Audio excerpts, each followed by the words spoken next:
What's going on, guys? Welcome to the channel. How often do you guys make your own tools?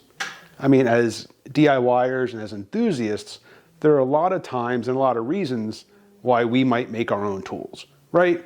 Say you're doing a job, maybe you're doing like a one-time job, you need a specialty tool for that one job. It might not be worth going out and buying that tool.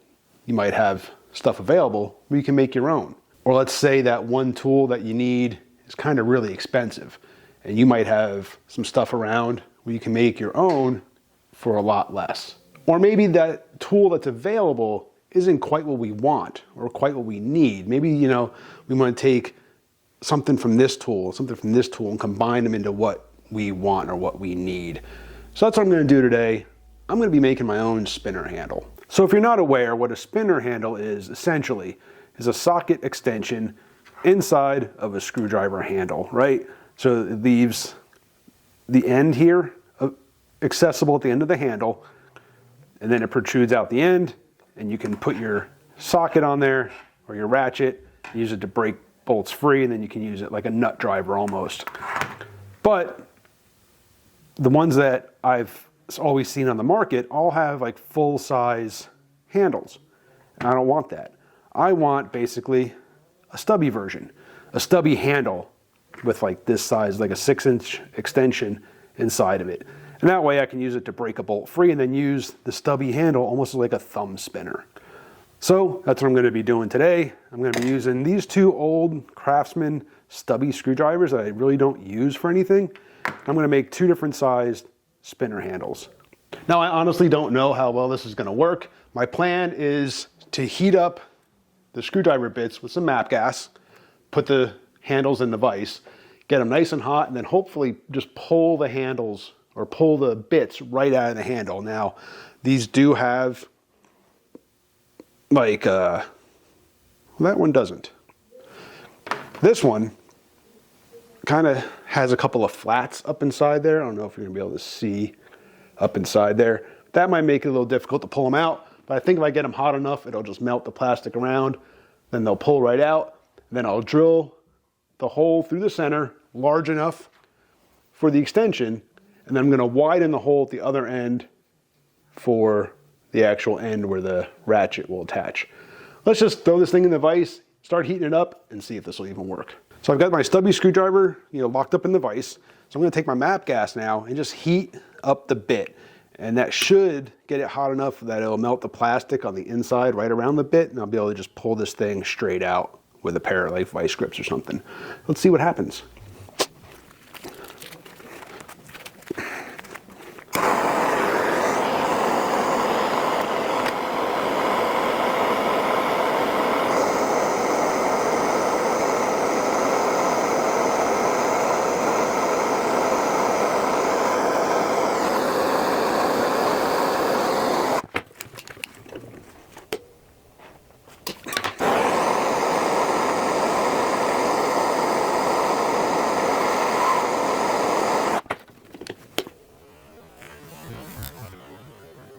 Well, since that actually worked, I'm now going to measure the shaft of the extension. It's 31/64. So I'm going to drill a 15/32 hole through the handle or through that stubby handle. I want this to be a nice tight fit. That might be too tight. If need be, then I can step it up to the right size. But I'm going to go drill a 15/32 hole through that stubby handle.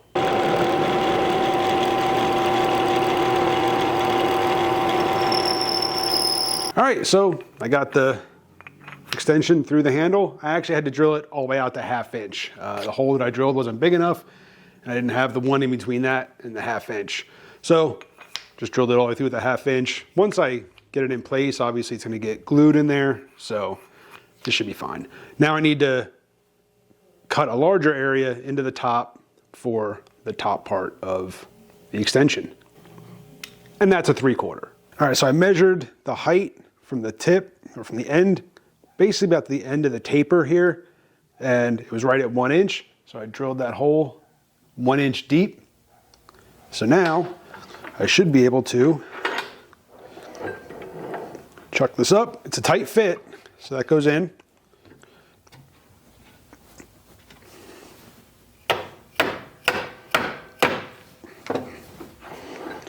And I measured it just shy of that 1 inch. So I can actually use this, I can actually hit on it if I need to, having that protrude just above the tip of the, or the end of the handle. And I decided to use an impact adapter just because I have a lot of these left over from other sets, and figured it'd be kind of nice having it to be able to use with my impact wrench. So I'm going to add a little bit of some sort of adhesive in there. Haven't really decided what yet. I might just heat up the shaft, but I'll probably just add some adhesive.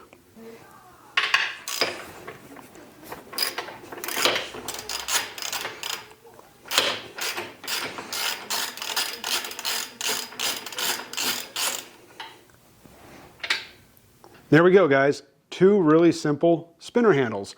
I like the little stubby handle better because you can use it as a thumb wheel easier, I think, or more conveniently than like a large screwdriver, regular size screwdriver handle. I really like that. I think these things are going to come in really handy.